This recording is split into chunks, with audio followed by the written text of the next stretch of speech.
Assalamu alaikum Kırgızstandықтар. Қандайсыздар? Мен бұл жерге өзімді таныштырып кетейін. Атым Батыр, жөнім Ануар, Қытайлық қырғыз болам. Бұл жерге келген себебім алдыңғы жолыдағы конференция интернеттен көргөм. Қытайдан инвестор тартабыз, инвестор чакырабыз деп. Ошол үчүн келдим. Мен бұл жақта жеке ишкер катары болуп иштейм. Кээ бир кишилер ишеничиме кирип, iri өлчөмдөгү акчаларга алданып калгандыгым үчүн бул жака кайрылып отурам. Колдон келсе жардам бериңиздер деп. Анан сөздү мен алып берейин. Саламатсыздарбы? Мен Орозбаев Мурдан Кубатбекович. Бул азыркы учурда мен юридикалык компанияны жетектейм жана ошон ар кандай укук бузуулар болсо жеке адамдар менен иштерине аралашабыз. Мына ошолордун бири Батыр Анвар деген мырза. Бул кыргыз. Бирок Кокшо өлкөнүн Кытайдын жараны бир арыз менен кайрылды.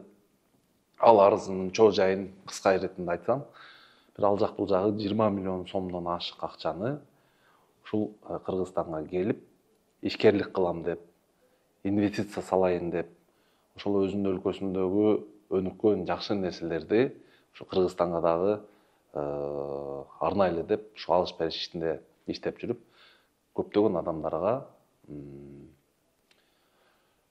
гидала болуптур, мындайча айткандачы. Бир эле адамдан 20 миллион сом эмес, андан бир 10 миллион, мындан 10 миллион, тигинден 5 миллион болуп атып, иши кылса бардыгы биригип 20 миллиондон ашык акча азыркы учурда биздин ушул менен мамиле кылган балдардан бир жапа чегип отурган учур экен да. Эми эмне себептен бүгүнкү вечерний Бишкектин пресс-конференциясына келип ушул нерсени кичине бир коомчулукка жеткизип, андан ары ушул бийлик башында тургандардын именно ушул ишке жооптуу адамдарга бир сөзү жетип калса экен деп ушул жерде бир айтып коелу деп атабыз. Себеби буга чейин мына бул жак баш болуп булар экөө бир эки арыздар жазып көрүштү. Бирок ал жак бул жагы бир канча бир жарым жылдан бери көп арыздарыңыздар ишке ашпай атыптыр. МВДга жазат, анан ал жерден суроо өтүп кетет, отмена кылыш үчүн прокуратурага барып жазат, ал жерден келип УКМКга жазып көрдү, анан кийин Ленинский проводы, Ленинский прокуратура. Биз билгенден эле буну айтып беришине караганда бир 6 ай ушу өзүнүн чыгымын ордуна келтириш үчүн бир 6 ай эле арыз жазып убактысын өткөзүптүр. Бул туурасында биз жанагы эми биз өзүбүздүн тилибиз менен айтканда кыргызбыз го. Өзүбүздүн бийликке дагы үнү жете турган адамдарга да айтып көрдүк. Мындай болуп атат. Бул как инвестор катары, бул башка өлкөнүн жараны. Бул жерде болгон дагы мүчөчтүктөр, наразычылыктар булардын да өзүнүн база данныйында сакталат. Ошол эле ушул менен Батыр Анвар менен кызматташып жүрүп, анан ошону ара жолдо таштап акчасын кидайт эткен кайра эле ишкерлер силер деле Кытайга барып калышыңар мүмкүн. Ал жерде барганда бул эми силерди кармоо алып ал жерде төпөштөйт деп аткан жерим жок. Кытайда 2 миллиардка жакын адамды бир эле мындай сотка менен эле, компьютер менен эле карап турушат, туурабы? Бул жагы айтмакчы. Роудаларга барып деле арыз берип бар болбойбуз дейт. Соткадан эле беребиз дейт, 24 сааттын ичинде ошол ортодогу жанагы алыш бериштен бири-бирин баягы алдап койгондордун бир жыйынтыгына чыгарып берет дейт. Эми урматтуу элдер, жана ушул конференцияны көрүп калган адамдар, силерге бир жана бийлик башында тургандар. Бул конференциянын негизги максаты кайсы нерсеге биз ориентир алып атабыз? Өлкө башчы президенттин бир сөзү бар. Инвесторлор келсе, аябай жакшы мамиле менен тосуп алыңыздар деп. Бул баланы тосуп алып эмес, ишо муну кидайт ойноп атышат. Таанышынан таанышы, мен эле билгенден бир карыз адам экинчи карызында келип, мен акчасын, мунун акчасын мен берип коем деп, Батыр. Ошондой учурлар да көп болуптур. Мен өзім отвечаю, мұның қарызын мен берем деп, бұл аға ишенип, анан анысы жоголуп кетип, анан үчүнчүсү келип, алардын карызын мен берем деп эле бир ушул 6 ай убакыт өтүп кетти.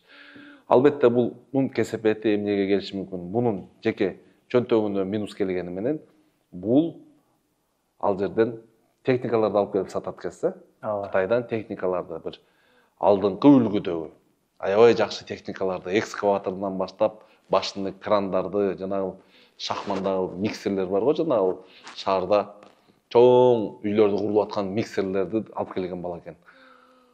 Буга жөнөткөн ал жактагы ишкерлер Кыргызстанда акыбал кандай десе, бул эмне деп жооп берет? Келип кидала болуп эле басып жүрөм. Бербей атат бул жерде акча. Милицияга күч органына кайрылбайсың десем, деп сураса, кайрылсам деле мына жооп жок деген сөз алардын бир түшүнүгүндө бир жакшы биздин жаш өлкө катары, эми мына бул өнүгүү жолуна түшкөн өлкө катары булдай нерселер бизге бир жакшы бир репутация алып келбейт да. Кыргызстанга барса кандай экен десе, мына ушул эле бир өлбөдү дегенде бир 10 адам айтып берсе керек. Туурабы батырлар? Бул да бул жакта эмес. Ошо өзүнүн жашаган мындай эле ата энеси бар, тууган уруу бар. Эмне болуп атасың десе, ушундай деген биз кыжаатчылык бир туура эмес жагдайда жүрөм деген бир Кыргызстан боюнча жакшы сөзүн айта албайт да. Анан урматтуу президент анан Ташиев деп эле бул элдин баардыгы жадатып бүттүк.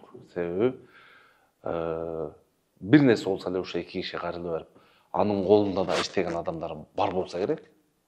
Ошогон нерселерге жооп берген министрлер деген бар, инвесторлорго мен айтпайм, эми ушул башында кран алып келип саткан, экскаватор алып келип саткан адамды министр тосуп алсын деп.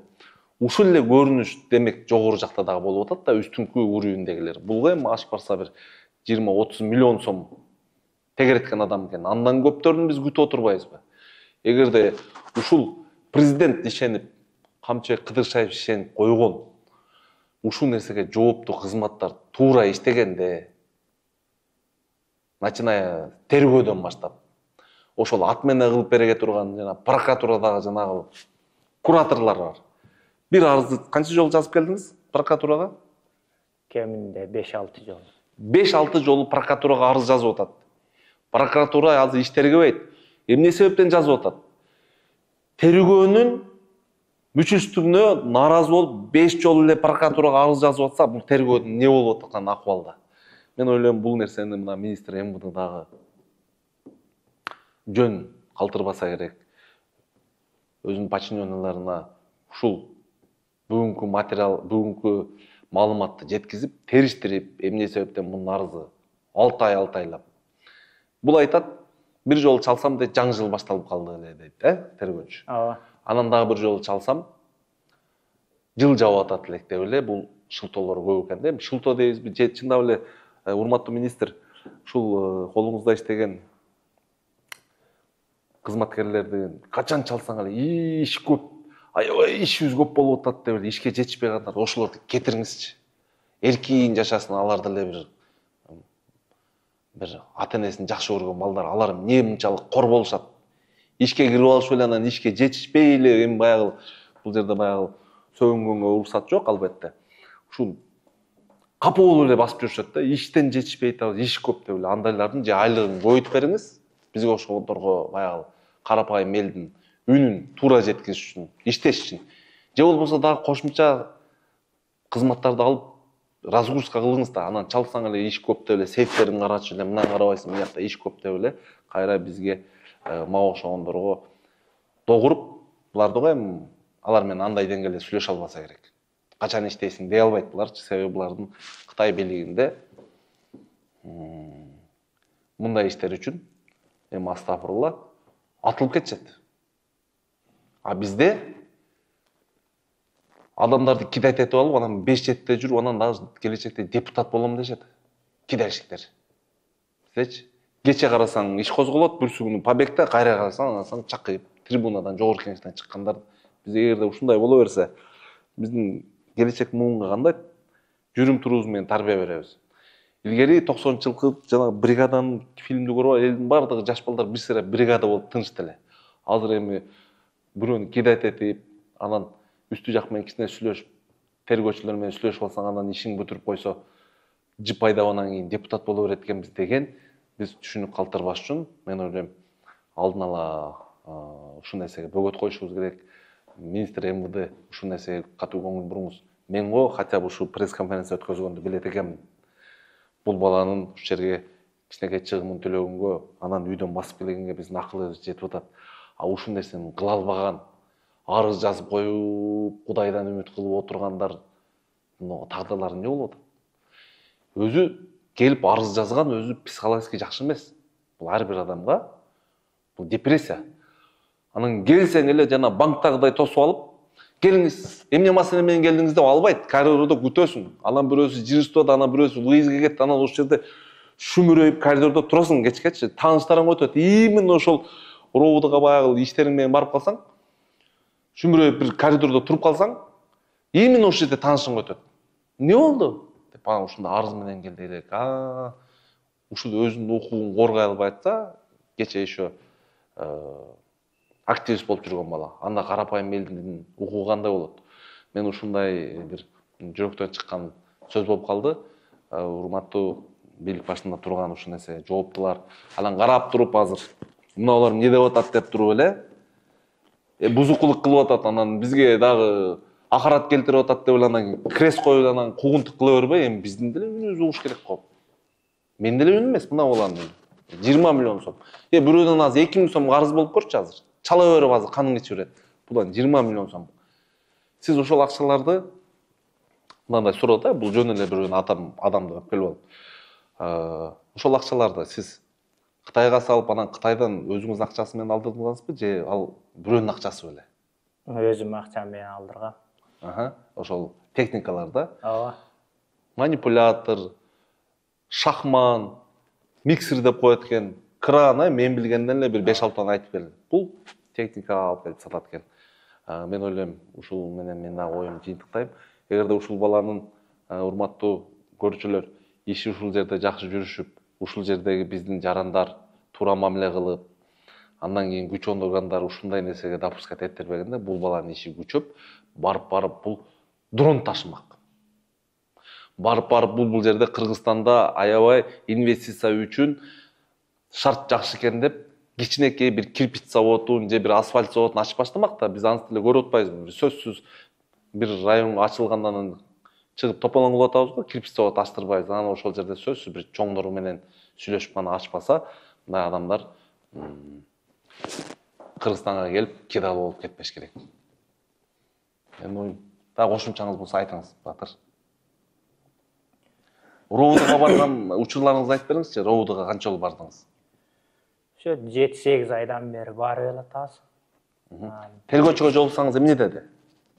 Кээде жок болуп калат, кээде Иши көп. ишим көп. Действительно иши көп. Эмки жума.